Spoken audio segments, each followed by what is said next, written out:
Bonjour à tous, le sommaire de cette édition est intégralement consacré aux sportifs du Salon de Genève 2017. Ferrari, Lamborghini, Pagani, Porsche, McLaren et on en passe, elles sont toutes là. Alors installez-vous confortablement, c'est parti.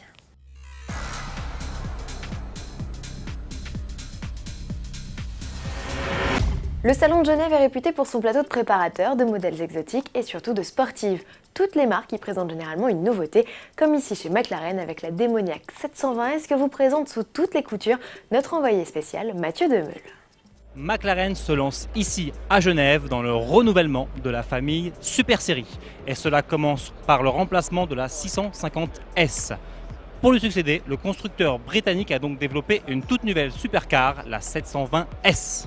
Un coupé au look des plus agressifs avec ce museau menaçant, ses larges hanches et ses flancs particulièrement sculptés. L'intérieur verse lui plutôt dans le luxe et la technologie avec du cuir, un écran tactile 8 pouces et surtout un tableau de bord révolutionnaire puisque rétractable. Lorsqu'il est déplié, ce dernier offre toutes les informations classiques liées à la conduite. Mais pour éviter toute source de distraction sur circuit, il peut se replier en quelques secondes seulement. Il affiche alors uniquement les indications indispensables au pilotage. Mais vous l'aurez compris, à son seul patronyme, la nouvelle bombe de Hawking fait aussi un bond en termes de puissance par rapport à la 650S. Le V8 biturbo maison voit sa cylindrée passer de 3,8 litres à 4 litres pour une puissance grimpant de 650 à 720 chevaux. Et pour aller encore plus loin, la furieuse anglaise repose sur une toute nouvelle structure en fibre de carbone. Elle perd ainsi 18 kg par rapport à sa devancière pour un poids à sec contenu à 1283 kg. Grâce notamment à un centre de gravité plus bas, elle profite aussi d'une aérodynamique 2 fois plus efficace que sur la 650S. Cerise sur le capot, une nouvelle suspension adaptative figure également au menu. Mais tout cela a un prix et ce dernier pourrait dépasser les 250 000 €. Pas spécialement meilleur marché, l'Huracan performante, une très radicale et très efficace version du coupé italien dont vous allez découvrir tous les détails en compagnie de notre doctoresse sportive Mathieu Demeule. Voici la voiture homologuée route la plus rapide du monde, l'Huracan performante. La nouvelle création de Lamborghini vient en effet de détrôner la Porsche 918 Spider dans le temple de la vitesse, c'est-à-dire sur la boucle nord du célèbre circuit du Nürburgring. Une performance de premier ordre rendue possible grâce à un recours massif à des matériaux composites. Ceux-ci permettent à la bête de perdre 40 kg par rapport à l'Huracan standard. L'habitacle est lui largement composé de carbone et reçoit en plus des sièges baquets en Alcantara et une nouvelle instrumentation 100% digitale.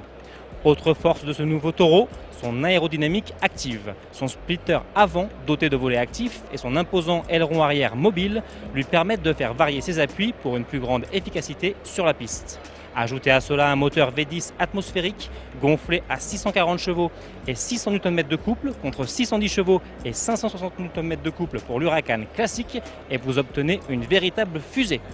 Dotée d'une boîte double embrayage à 7 rapports et de 4 roues motrices, la supercar peut ainsi tomber de 0 à 100 km/h en seulement 2 secondes 9 et sa vitesse de pointe est annoncée à 325 km/h. La Lamborghini Huracan performante sera commercialisée à partir de cet été aux alentours des 200 000 €.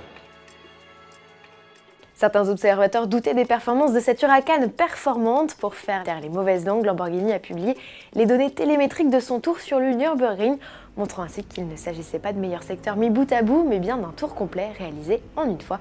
Cela suffira-t-il à convaincre les plus sceptiques ?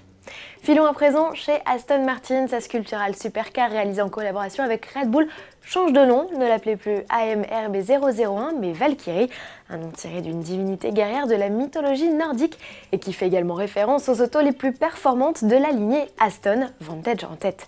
Ce bolide ultra aérodynamique équipé d'un V12 et d'un bloc électrique fournissant un total de 1000 chevaux sera produit à 175 exemplaires seulement dont 25 dédiés uniquement à la piste.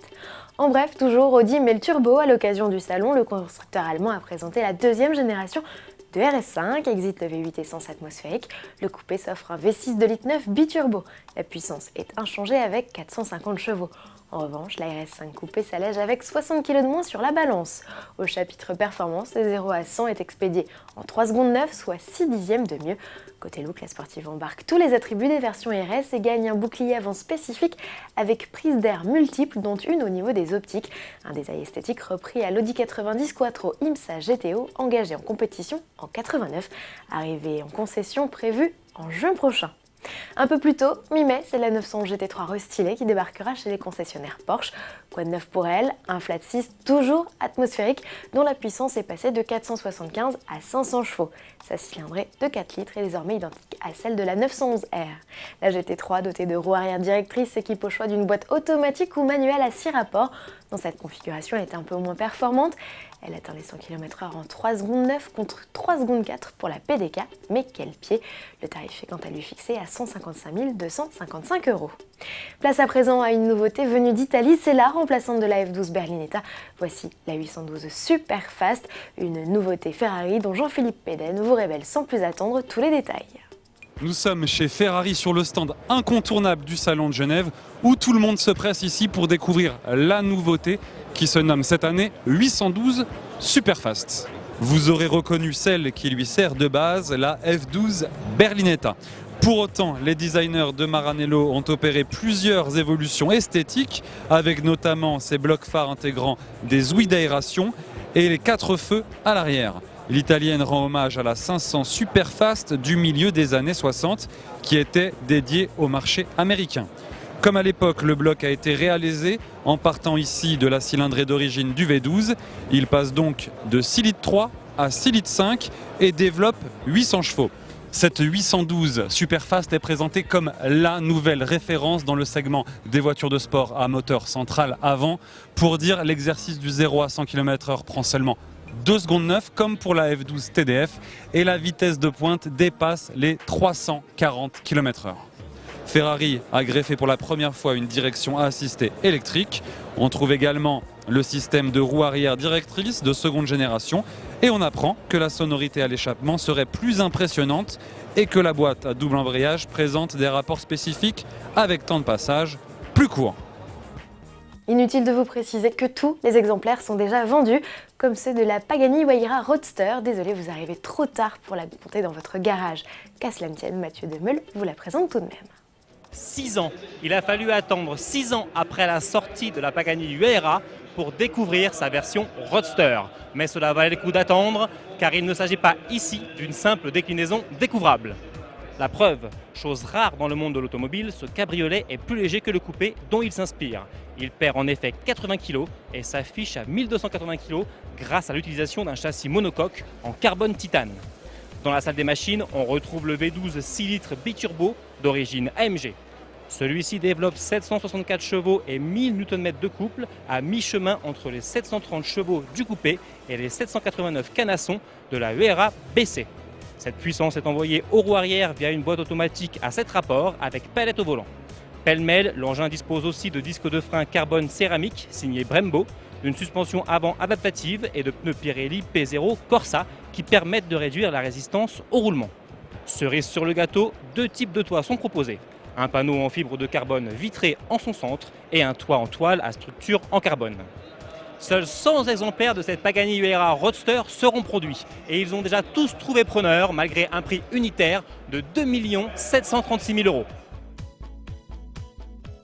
Prix démesuré? Oui, comme cette création signée Mercedes-Maybach, on pense avoir tout vu avec le Classe G 6.6. Eh bien non, le constructeur allemand lance un nouveau dérivé, cabriolet s'il vous plaît, de son mythique 4x4. Les détails avec notre envoyé spécial Jean-Philippe Péden. Après la version 6 roues motrices de son mythique baroudeur présenté en 2013, Mercedes revient cette année avec une nouvelle déclinaison du Classe G, aussi luxueuse que monstrueuse. Le Mercedes Maybach G650 Landaulet, c'est son nom, affiche un empattement généreux de 3,43 m de long. Les passagers arrière profiteront d'un bel espace pour les jambes, mais également d'une partie arrière découvrable grâce à la capote électrique. Nous sommes bien dans la tradition Landaulet. Pour ce voyage en première classe, le constructeur allemand a misé sur des sièges avec fonction massage, des porte-gobelets chauffants et réfrigérants, des tablettes individuelles, une console centrale arrière et bien sûr chacun dispose de son écran ici de 10 pouces. Pour une tranquillité totale, une vitre de séparation pouvant s'opacifier sépare le compartiment avant. Sous le capot, place au V12 6 litres biturbo de 630 chevaux et 1000 Nm de couple, rien que ça. Jantes de 22 pouces et garde au sol de 45 cm viennent compléter le tableau. Seuls 99 exemplaires de ce Mercedes Maybach G650 Landaulet seront produits. Pas de production annoncée pour elle, c'est la Bentley EXP12 Speed 6i. Ce look ne vous est pas inconnu, bien vu, ce modèle est la version cabriolet du concept EXP10 Speed 6 présenté en 2015. Pas qu'une simple déclinaison cheveux au vent, cette Bentley est électrique. Oui, sans évoquer de puissance ou de performance, l'affirme parle juste d'une autonomie suffisante pour faire Londres-Paris, soit 460 km. Après un SUV, Bentley compte ajouter un modèle zéro émission à son catalogue. Il profite du salon de Genève pour tester les réactions du public. Chez Honda, on ne teste pas la réaction du public, on la connaît et on l'adore déjà, c'est la Civic Type R. La 10e génération de la compacte joue les sportives, une version de série très proche du concept présenté au Mondial de Paris 2016. Sous le capot, le 4 cylindres de la Type R évolue peu avec un couple toujours établi à 400 Nm. La puissance grimpe juste de 310 à 320 chevaux. Plus rigide, sans pour autant sacrifier le confort, la Civic profite par ailleurs d'une meilleure répartition des masses, une nouveauté sportive dont la production débutera à l'été prochain. Pour finir, un concept, il est signé Infiniti, c'est la Black S, une Q60 hybride revue et corrigée par les ingénieurs de Renault Sport. En récupérant l'énergie cinétique mais aussi la chaleur de l'échappement, elle augmenterait sa puissance de 25% grâce à un boost électrique, une technologie similaire à celle des Formule 1. Un démonstrateur qui a deux vocations, étudier la faisabilité de mettre sur le marché une motorisation comme telle et la réaction du public face à une gamme de véhicules au look bodybuildé. Si vous avez aimé ces voitures pas comme les autres, découvrez les modèles les plus exotiques du salon en vidéo sur autoplus.fr avec notre envoyé spécial Cyril Biotto. Enfin, n'oubliez pas de voter pour vos modèles préférés du salon de Genève à l'adresse rtl.autoplus.fr. Une quarantaine de modèles sont en liste dans 4 catégories différentes. À vous de décider qui remportera le Grand Prix RTL Autoplus de Genève 2017. N'oubliez pas, le salon est désormais à vous et ce jusqu'au 19 mars prochain. Bon week-end à tous et à lundi.